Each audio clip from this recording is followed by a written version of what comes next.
एक लड़की को उसके सहपाठियों ने बाहर बंद कर दिया। उस समय उसने सबसे पहला काम किया, घर का बड़ा सा लाउडस्पीकर उठाया और जोर जोर से चिल्लाने लगी, अरे, ये ज़ॉम्बी कहां से आ गए? तुम लोग जल्दी से दरवाजा खोलो। सहपाठियों को लगा कि लड़की डर के मारे पागल हो गई है, लेकिन जब उसने देखा कि ज़ॉम्बी अभी तक शांत खड़े हैं, तो उसने लाउडस्पीकर पर गाना गाना शुरू कर दिया, गुयोंगजे। कुछ ही देर में ज़ॉम्बी आवाज की तरफ दौड़ते हुए आ गए। अब लड़की सच में डर गई।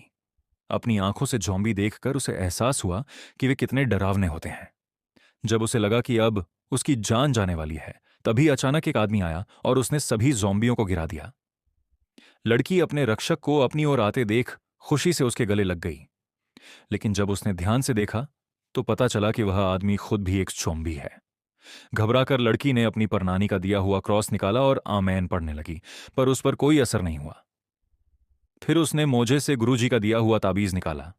जैसे ही वह मंत्र पढ़ने लगी, आदमी ने फूंक मारकर ताबीज बुझा दिया। अब लड़की ने अपना आखिरी हथियार निकाला, एक खास पिस्तौल, लेकिन उसमें असली गोलियों की जगह स्पंज की गोलियां थीं।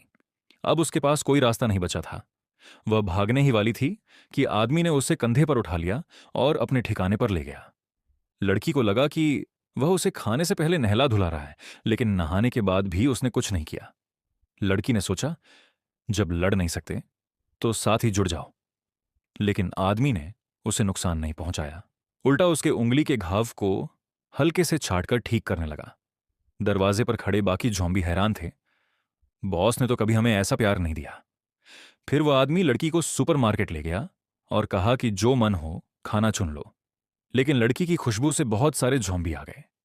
तब आदमी ने अपना खून उसके हाथ पर लगा दिया और तुरंत सारे ज़ॉम्बी छिटक कर चले गए। उसके खून में इंसानी गंध छिपाने की ताकत थी। सुपरमार्केट पहले से ही ज़ॉम्बियों के कब्जे में था, यानी सारा सामान मुफ्त था। लड़की ने चिप्स उठाकर उसे देना चाहा, पर उसने थूक कर मना कर दिया। वह जंक फूड नहीं खाता था। फिर लड़की को अपना पसंदीदा बटर राइस केक दिख गया, लेकिन ज्यादा खा लेने से वह शॉपिंग ट्रॉली में फंस गई और बाहर नहीं निकल पा रही थी। तभी वहां उसका धोखेबाज एक्स बॉयफ्रेंड मिल गया। वह उसे अपने सुरक्षित ठिकाने पर चलने के लिए कहने लगा और बोला, जॉम्बी के साथ रहने का अंजाम अच्छा नहीं होगा। लेकिन लड़की जान चुकी थी कि इंसान जॉम्बी से ज्यादा खतरनाक होते हैं। फिर भी जब उसने सुना कि उसके माता पिता भी उस बेस में हैं, तो वह थोड़ा डगमगा गई। एक्स उसे पकड़कर बाहर ले जाने लगा, लेकिन सामने वही जॉम्बी आदमी खड़ा था। लड़की सफाई देने लगी कि वह बस यूं ही आई थी। तभी एक्स ने शेल्फ से एक स्प्रे उठाकर उस आदमी पर छिड़क दिया, लेकिन वह स्प्रे बेअसर रहा। जब लड़की ने बोतल पर लिखा पढ़ा,